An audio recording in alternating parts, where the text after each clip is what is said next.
Que bom ter você mais um dia conosco aqui na TV Pai Eterno, nesse nosso caminho de conhecimento sobre a vida do missionário redentorista, o venerável Padre Pelágio Salter. Quero lembrar que é cada filho evangelizador que faz esta obra acontecer, seja na construção da nova Casa do Pai, nas obras sociais redentoristas ou na evangelização por meio da TV Pai Eterno. Que bom ter você conosco nessa caminhada. Se você ainda não faz parte da nossa família de amor, ligue agora ou envie o seu WhatsApp, viu? Pelo 62 3506 9800. 62 3506 9800. Vem conhecer um pouco mais desse amor do Divino Pai Eterno. E hoje, de maneira muito especial, aqui no Alô Devoto, você descobre um pouco mais sobre a vida e missão do nosso querido Padre Pelágio Salter.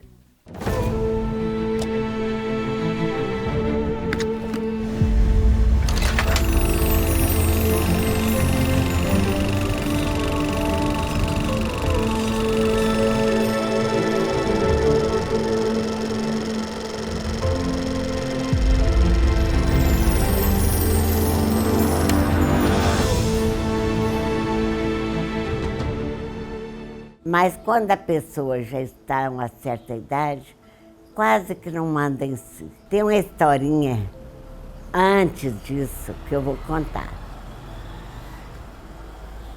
Os superiores, achando que o Padre Pelágio tinha que descansar. No final da década de 40, já com uma idade um pouco avançada, e o superior já era província de São Paulo, aqui pertencia a São Paulo, resolveu transferi-lo para Aparecida. Olha, o senhor vai para Aparecida, lá tem mais condições, né, o senhor já não dá. E ele foi, obedeceu, na hora, e chegou lá, ficou doente. E doente, cada vez pior, e na época os redentoristas tinham em São Paulo o Hospital Nossa Senhora da Penha. Levaram o padre e o padre se internou. E ruim. Aí um médico, ele teve a perspicácia e percebeu que a doença dele tinha cura. Esse médico, eu não sei o qual foi, chamou, na época, o provincial, que era depois ficou bispo, do Antônio Macedo, falou, olha, se vocês quiserem que esse padre fique curado e sare, tenha uma vida normal, mande para Goiás. Ele só tem saudade de Goiás. E ele volta para Goiás e continua aqui, não volta para São Paulo, não é mais transferido para São Paulo. Até porque no começo a missão redentorista no Brasil Central, ela era entendida para o atendimento de 2 santuários, o de Aparecida, né, no interior ali do Vale do Paraíba, e o de Trindade, aqui em Goiás. Então, tinham que trabalhar esse grupo todo nessas 2 bases de evangelização. A igreja me mandou para Aparecida do Norte, fiquei lá 1 mês. Deu uma depressão no padre, de saudade dessa Trindade aqui. Quando ele chegou, foi aquela festa.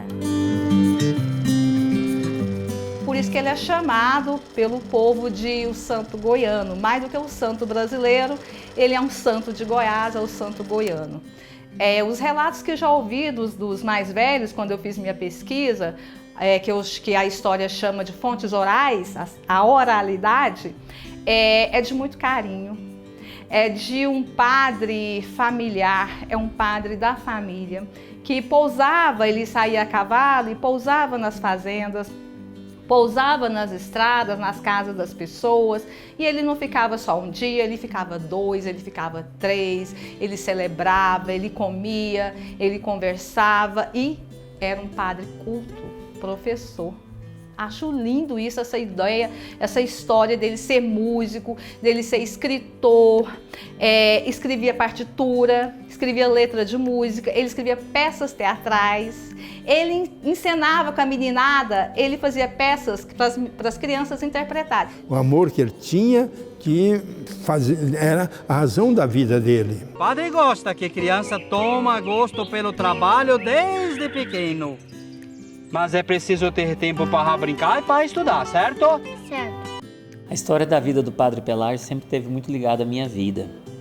Eu nasci no bairro Campinas, nasci aqui em Goiânia, na Praça Joaquim Lúcio, no antigo Hospital Santa Lúcia. E meus avós eram vizinhos de fundo, na Avenida Rio Grande do Sul, que é a Rua da Matriz de Campinas, aonde o Padre Pelágio viveu. Os meus familiares são sepultados no cemitério Santana. E o cemitério Santana é o cemitério onde o corpo do Padre Pelágio descansou por primeiro. Sempre quis ser padre desde criança. Aprendi com a história do Padre Pelágio e estudando e compreendendo e vendo os relatos de família. Uma das coisas que me encanta no sacerdócio foi sempre esse grande testemunho da vida do Padre Pelágio. A história do Padre Pelágio é sempre uma história muito familiar. O Padre Pelágio era um homem de família, um homem que passava pela família. O Padre Pelágio passa pela minha família, passa pela história da família e por ser essa família campineira, Campinas é um bairro de Goiânia, que naquela época era uma outra cidade, o centro sempre foi o Padre Pelágio. Através das suas bênçãos vespertinas às famílias, através das visitas, através daquilo que nós chamávamos de extrema unção.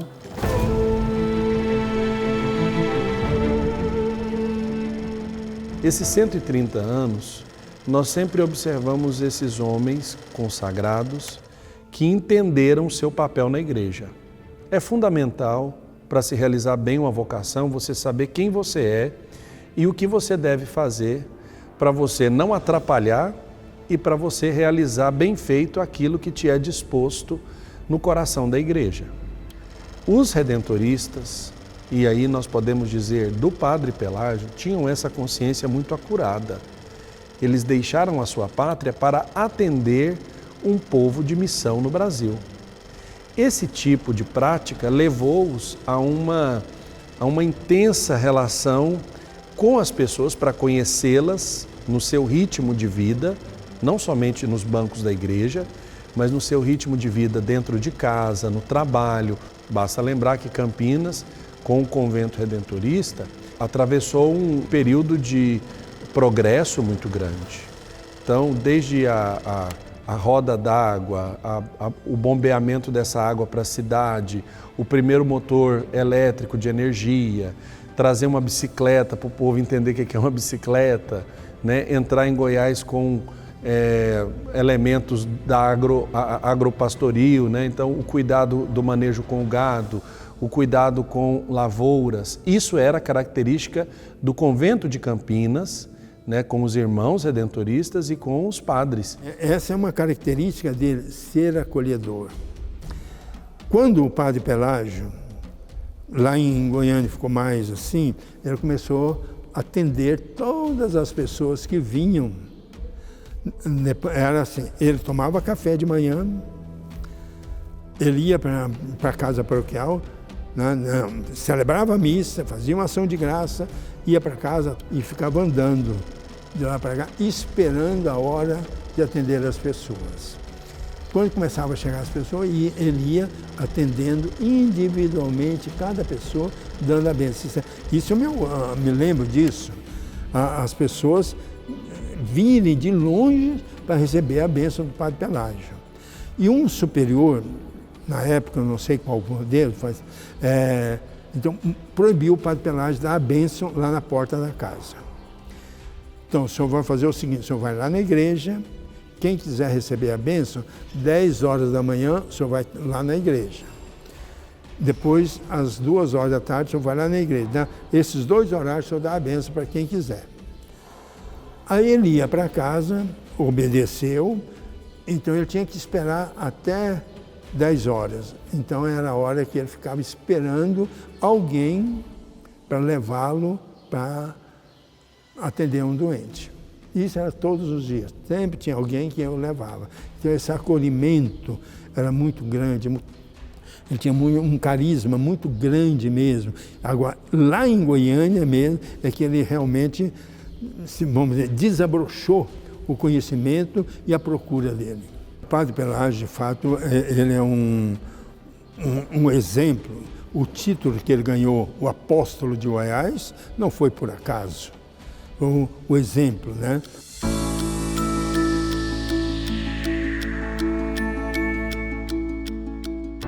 Eu, desde criança, eu tive uma bronquite muito forte.